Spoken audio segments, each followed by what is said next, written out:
Most of us picture Ontario as this world of endless traffic, towering skyscrapers, right? Millions of people rushing around. But if you drive far enough away from those highways, you enter a completely different reality. Welcome to our explanator on the forgotten hinterland. We're venturing into the eerie, hidden corners of the province that civilization literally forgot.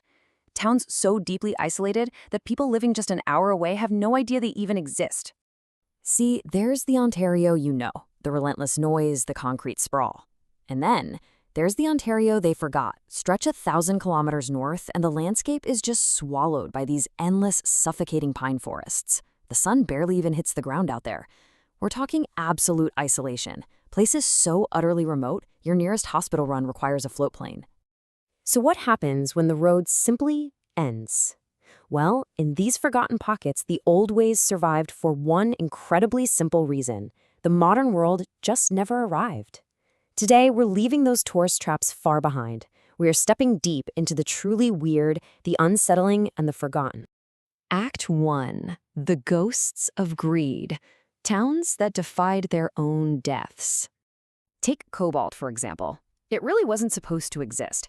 Back in 1903, railway workers literally stumbled onto this enormous world-class silver deposit sitting right at the surface. And the growth? It was explosive. Within 2 years, boom, 10,000 residents, saloons, brothels, an entire stock exchange built directly onto a steep cliff face. Guys were made millionaires literally overnight. But just as violently as it started, it stopped. By the 1930s, the earth was empty. The millionaires, they bolted. But here's the crazy part. The town refused to die. 1,000 people still cling to that rocky hillside today, living above a seriously terrifying reality. The ground beneath them is entirely hollow.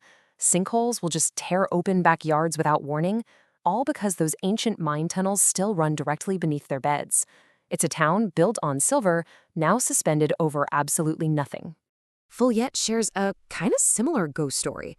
Built in 1931, it was supposed to be this booming railway hub, packed with grand hotels and endless ambition. But over the decades, the population just quietly bled out. Instead of vanishing entirely, though, Folliet rebranded. Stranded out there on a dense migration corridor, it became the moose capital of the world. Now it's a shrinking town of boarded-up windows, leaning on the exact same isolating wilderness that surrounds it just to survive. 400, that's it. That is the entire permanent population of Pickle Lake, a former gold boom town. Up here, winter lasts 8 brutal months. And if you want to reach the nearest city, you're looking at a grueling 6-hour drive south. Because Pickle Lake is the absolute end of the permanent paved road in Ontario. Once you pass it, the asphalt just vanishes. There was nothing beyond it but forest, rock, and sky for hundreds of kilometers. Living at the absolute edge of civilization like that, it strips away the noise. It leaves a community running on only the barest essentials: heat, food, and raw survival. Act 2. The geographically trapped, where the maps begin to blur. You see, reaching a town like Moosonee requires leaving logic behind. Step 1, you have to ride the Polar Bear Express train deep into the northern lowlands. Step 2, drive across a temporary winter ice road, and obviously you can only do that until the ice melts. You cannot simply drive a car to Moosonee. Arriving here, it feels exactly like stepping off the edge of the known world. Minus 40 degrees. That is the chilling reality of winter on this flat, boggy tundra. The isolation is total. Mail and supplies, they only arrive by train. And yet, the 1,000 residents here actively choose this life. They stay because this land is theirs, proving that, honestly, some people really don't need a highway to feel at home. Then there's Kenora, a town grappling with this bizarre psychological duality. Geographically and legally, it's firmly bound to Ontario. But its identity, it is entirely tied to Winnipeg, Manitoba. Think about it. It takes 20 hours to drive to Toronto, but only 2 to Winnipeg. The residents shop there, they root for their sports teams, their entire existence points west, while their legal address points east. And adding to Kenora's mystery is the landscape itself. 14,000. That's the massive, disputed number of islands scattered across the Lake of the Woods. It's this shifting, complex, almost unmappable environment. It's perfectly matched to a town stranded between 2 provinces, completely defying simple understanding. Now, deep in the absolute middle of the English-speaking boreal forest, hundreds of kilometers away from Quebec, lies an impossible anomaly, the town of Hearst. It's a thriving enclave where over 80% of the population speaks French as their first language. The signs, the radio, the casual conversations on the street, all French. When Hearst's founding logging industry began to collapse, they didn't just pack up and leave. No. They dug in. They built their own university campus. They built a hospital. They held on to their culture with both hands. Because it turns out stubbornness is a perfectly valid survival strategy. Against all logic and geography, Hearst flat out refuses to fade away.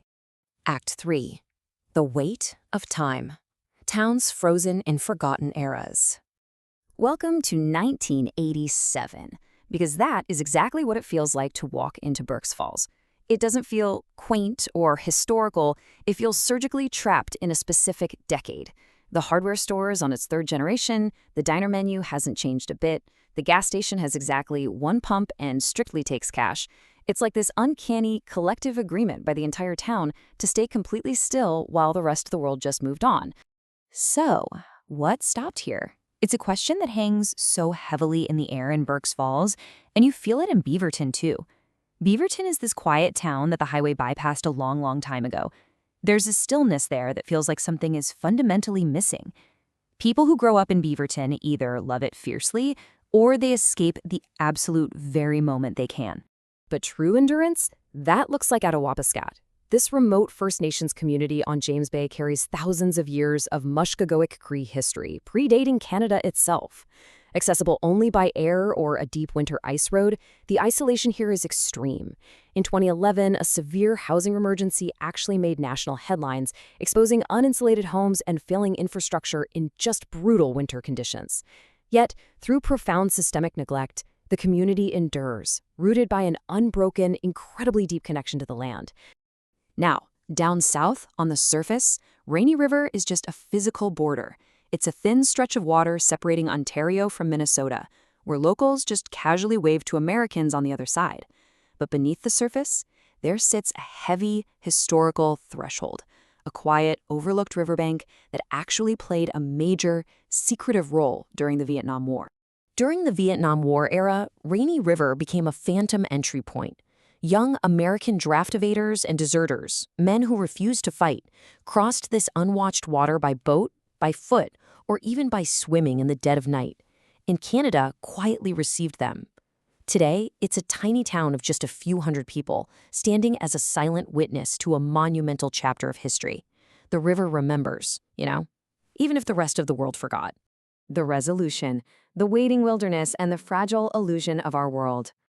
The truth is, civilization is far thinner than we think. Whether it's a town suspended over hollow mine shafts, a community relying on temporary ice just to get groceries, or a place stubbornly frozen in 1987, the terrifying, all-consuming wilderness is always just one road away. Yet, against all odds, all logic, and all comfort, people build lives in these impossible places, and they refuse to leave. Ontario is so much bigger, stranger, and lonelier than anyone imagines. And somewhere out there right now, far from any highway, far from any map you've ever looked at, there are more forgotten towns waiting in the dark. The real question is, are you curious enough to find them?